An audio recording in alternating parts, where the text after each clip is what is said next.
Okay, week 10, what we are talking about now is a tourniquet. So we are very big fans of medical training. We believe that medical training is the most important, as well as hand-to-hand combat. You'll use more medical training and more hand-to-hand combat in your life than getting into a fancy Hollywood gunfight, as well as this is probably the most important thing to be on your person, right? Because it can actually save someone's life. What is a tourniquet and what does it do? So tourniquets have become very popular nowadays in modern warfare. Before, in other wars, they were not, and that was just due to education. What a tourniquet is for and what it does. A tourniquet is to be implemented onto extremities, so arms and legs, all right, not on the torso at all, right? And what a tourniquet does, it creates external pressure, all right, which then creates internal pressure and takes the artery and it secludes it onto the bone, right? So basically cutting off, as a simple terms, cutting off the pipe, right, of blood flow. So if I have an injury to my arm, an amputation, a cut, a gunshot from even a car crash, right, and there's massive hemorrhaging and bleeding coming out of my arm or leg, I will use a tourniquet to apply, and we always say applying it high and tight, right, as high as you can onto the arm or onto the leg.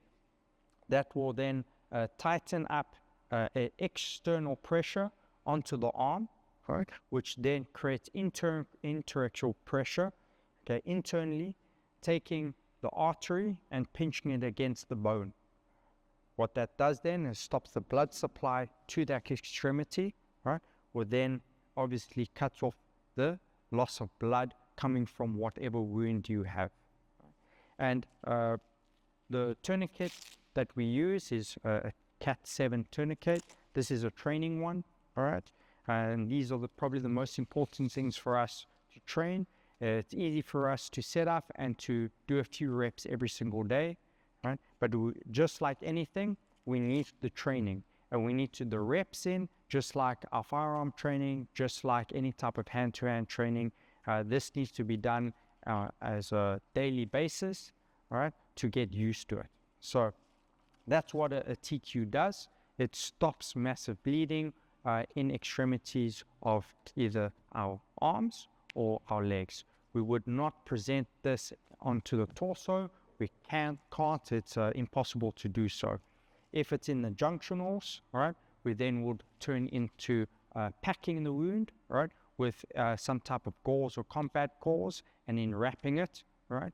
That's what we'll do in terms of the junctionals of the extremities. But if it's not in the junctionals of the extremities, this is the best thing to do, and it would be a tourniquet. So how do we set this up? So we're going to open up the tourniquet totally. All right? You're going to have your timestamp. We're going to take our timestamp. I'm going to take it to the far side, connect it, and then push it onto the center. And as you can see, it creates like a little butterfly. Right? We take our windlass, right? And this windlass is what we keep on rotating, that then creates that tension with the tourniquet. That windlass, we clip it on the inside so it's not wobbling around and there's some type of control. Now, we take our tourniquet, as we've opened it, we put it through the loop. Once you put it through the loop, we have our red tag. Our red tag now, we fold it onto each other. So now we have the red tag that's on the inside of the tourniquet. Now what I want you to do is grab the tourniquet, the windlass. I'm grabbing it with my left hand. So the tourniquet is pointing on outside of the left side. Now I pull it all the way down, and what I'm going to be doing is creating a P. So as you can see here, I've got a P, right? And then the straight line. Once I have that, I'm going to fold it down onto each other.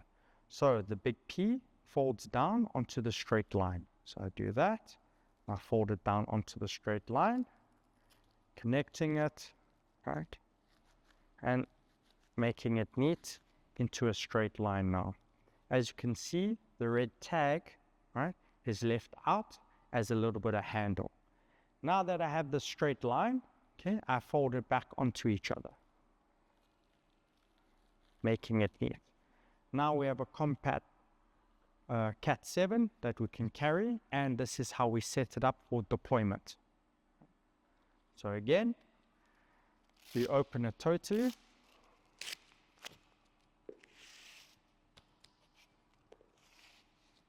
Okay, our timestamp, right? We pull it on the following side. Okay, we push it in the middle, and we create a little butterfly. Okay, our windlass, we make sure that it clips onto the inside, preferably to the opposite side. Once we have that, we take our loop, and we loop our tourniquets through, and we have our our tag, red tag. That red tag now, we fold it onto itself. From here, I grab the tourniquet, the windlass, with my left hand, okay, which means that the tourniquet is facing out the left. I grab the red tag and I pull it down, and I create a P. Once I have this P now, I fold it down onto each other. So I fold this down onto each other, and I create one straight line. So again, I have a P, I fold it down onto each other, and now I have a straight line. Once I have that straight line, I'm now just going to refold it onto itself. So the bottom goes to the top. And now we have set up our tourniquet the correct way to be deployed. If the tourniquet is not set up in this way, or is not set up correctly, it's going to be very hard for us now to deploy this and to put it onto our arms or legs, right? We need to prepare the TQ the best of our ability, so it's the easiest thing that we can then get onto our extremities. We should be able to now deploy this within 30 seconds, because with bleeding, massive hemorrhaging, we can bleed out within 30 seconds to a minute. So the quicker we get this on, the quicker we stop the bleeding, the less blood we lose, and the higher chance of us surviving. So now, with our deployment, what we're going to be doing is grabbing the red tag as a handle. So I grab the red tag as a handle. As you can see now, we have created two departments here, right? So we have one, and we have the second one too, okay? The second one is where our finger goes inside. So I've grabbed the red tag, okay? And our finger goes on the inside. Now, when I pull this out and I snap it out, okay, you can see we've created a big circle for us now to loop onto our arm. Okay. Little detail, when I loop this onto the arm, I always make sure the tourniquet is pointing outside of my body. I always just rotate it. Once I rotate it, I put it onto, loop it through, high and tight. Now it's easy for me now to grab the red tag, okay, and to pull, and when I'm pulling towards my torso. If I do this, and I'm trying to pull away, it's always going to be slipping and sliding, and it's harder for me to pull away from my body than towards my body. So again, I've looped it on, okay? The first pull, I pull as hard as I can towards my body, okay? Now I let go, and I go closest to my connection of my TQ, all right? I go close to the connection, right? And now I can cinch it even tighter, right? And making sure that my TQ is on the top of my bicep. Now I cinch it all the way through, and I get that connection. Now that I have this, all right, it's easy for me now to use this windlass, okay? And all I'm doing is I'm turning this windlass, okay? Usually on a Cat 7, 3 turns is good enough, 3 to 4, but we always use a concept of pain +1. So as I turn, I can feel it sore. I turn it one more time. Okay? This is not easy, guys, and it's very painful. So expect it to be very painful. Once this happens, I need to lock this windlass, okay, into the locking mechanism. So I lock this windlass into the mechanism. So now it cannot be pulled out, right? This should be very sore by now. Now I need to neaten this up, because if I don't, this can disconnect and now disconnect the pressure that I need. Right? So I take the extension of the TQ, I put it on the inside, and I wrap it all the way around. Once I've wrapped it all the way around, okay, I can take the timestamp and I put it over. Now I can pull this back over, okay, or keep this on the back. As you can see now, it's nice and neat, and it's hard for it to disconnect now. It's very difficult for it to disconnect because now we're going to be moving around, right? So I can pull it back onto itself, right? And now I've tied it, it's nice and neat.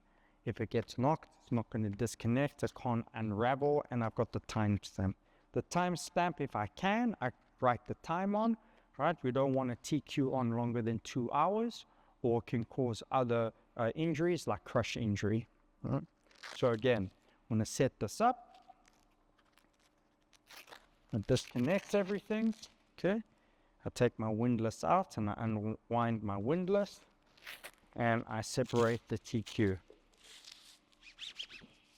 Okay, once I've separated the TQ, I set up the timestamp. I create my little butterfly. I secure the windlass. Again, I feed the TQ through the loop, and I make sure that I fold the red tab onto itself. Okay, now again, I grab it with my left hand, the windlass. The windlass is facing outside of my body, left hand side. I use my right hand and I create a P. Okay, once I've created that P, I fold the P onto itself and I create a straight line.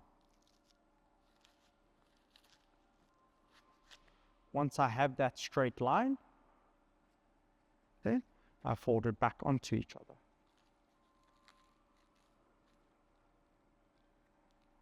And now I have set up my TQ for deployment. As I deploy it, okay, when I pull it out, the red tab is my handle and my finger goes through the first loop. Okay, I deploy it, okay, I turn, I loop it around my arm, okay, and I pull directly towards my torso. Okay, go towards the connection, and I cinch it down tighter, right?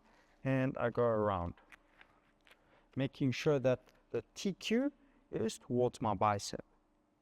Now I turn the windlass, and remember using always pain +1, I lock it in. I then take the rest of the TQ, I fold it on the inside, I go around the windlass, and I feed it back into inside of the TQ. I take the timestamp, put it over so it locks everything in, and now I can wrap the TQ over itself, and now it's secured nice and neat and can't disconnect anyway as I may be moving or getting moved. And that's the correct way of putting the TQ on the arm. We always want to put it high and tight, and why we always use this high and tight, because maybe at night or in your environment you don't know where you have been injured, right? We always go high onto the pipeline, right? So if we don't know where it is, or even if you do, you always go high and tight, right? If the injury is in the forearm, we always want to go high and tight. Bicep, high and tight, doesn't matter. It's one concept to remember, and it's always easy to do that. Now, our deployment on our legs is a little bit different. Our setup of the TQ is exactly the same. So I need to make sure my timestamp is correct. In the butterfly, my windlass is correct, stored away. I loop it through. Now I fold it the red tab onto each other. Left hand, I pull down and I create the P. Once I have the P, I fold it onto each other, creating the straight line. Straight line, I fold it back onto each other. Now, once I deploy with this, I create that loop, and what we are not doing is looping it over our foot. Most people can't even touch their toes, never mind when you're injured. As well as sometimes with amputation or an IED, we have what we call dreadlocks, where our leg becomes a whole lot of pieces of skin, creating dreadlocks. It's hard for me to get over all of that. So when I deploy it, and I open it up totally, and I dismantle it totally. As you can see, the red tab gets disconnected. I now can then feed this under my knee, pull it all the way by high and tight, taking the red tab and pulling it in through thread. Now again, I'm pulling it towards me. So I'm not pulling it away from me, I'm pulling it towards me. I can push down on the tab, right? And now pulling it under my leg and connecting. Same thing now, I go pain +1, I connect, and then I use the tab over. And as you can see now, I've had it high and tight. There's a full connection, all right? There's no hanging piece that can get disconnected. And now that's how we put the TQ on the leg. With the leg, guys, remember the biggest thing is for us not to be looping it over our leg. And that's because it's very hard for us to be getting it over our foot. Most people can't even touch our toes, okay? We won't have the dexterity if we're injured to then take this, okay, and try loop it over our foot. So as we open, we totally disconnect it, okay? We will always have a little bit of space under our knee. So it's easy for us now to feed it under the knee, okay? Pull it all the way high and tight. I have my connections now. I connect, right? I pull it one side and I pull it towards me. As you can see, there's much more tension as I can pull it towards myself. I can even go towards the buckle and push pull, and then I get the connection. From here, I make sure that I turn the windlass as tight as I can, pain +1. I connect the windlass into the attachment, and then I use the time stamp and take it over, and now you can see it's super neat, and I have a high and tight. Right? If I put this on correctly, if I try and walk, I shouldn't be able to walk properly, and I would usually be able to only be limping. So that's how we set up a TQ, and that's how we then apply the TQ to our upper extremities, which is our arms, and apply our TQ to our lower extremities, which is our legs. This is probably the most important thing to carry around, right? It can not just save yourself, but a friend or family member. Remember, there's a lot more out there than just violent encounters, right? Accidents happen all the time, and a TQ could be one piece of equipment and knowledge that could save yourself or family or friend's life.